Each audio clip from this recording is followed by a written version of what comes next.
Okay, so one of the most important things to know about buying a home in Florida as a primary residence is the way portability works. And wanted to kind of go over the basics for you. So you're going to start off by going to your county website. I happen to be on the Lee County website at this point, the property appraiser's website. And to file for homestead, if you buy a house, now the way this works is if you buy a house at any point in one calendar year, you need to have homestead applied for by March 1st of the following year. So if you bought a home in 2025, you need to have the homestead exemption filed by March 1st of 2026. So you have plenty of time to buy it or to file it. And it's actually a very easy process. It's not something you could do immediately after closing because there's some paperwork that's required, but you can often do this online. So if you come over here on the right-hand side, it says apply for your homestead exemption online. It is important to note that there are other exemptions you can apply for as well. There's a veterans exemption, there's a seniors exemption, etc. So, but let's focus on the homestead exemption for now.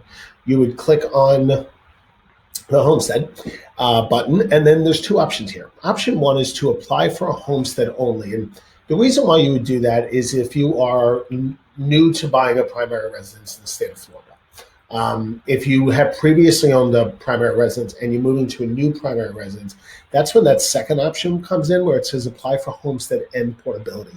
I'm going to do a separate video on how that works because I think it's really important. But it says here what the requirements are. You must be a U.S. citizen. You must have a current Florida driver's license or Florida ID. And then you just click on apply for homestead exemption and you just go through the fields. It's literally that simple. It is something to know that you only have to apply for homestead exemption once. This isn't something that you're going to have to keep reapplying for. And let me explain what this does. It's really, really critical. What this does is two things. Number one, it reduces the taxable value of your house by $50,000. So if you bought a house for $500,000, you would pay taxes on $450,000. The other things it does, and I think this is even more important, is it triggers something called the Save Our Homes Act.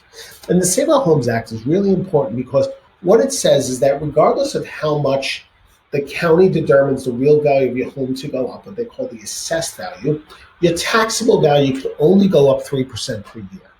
So it doesn't quite lock in your taxes, but it gets real close to being able to do just that. I know for myself, I've lived in my home now for about 13 years, and my taxes are within $200 a year where they started. So it's critically important that you file for homestead exemption after you close on your home, and these are the benefits of it. And feel free to reach out to us if you have any questions.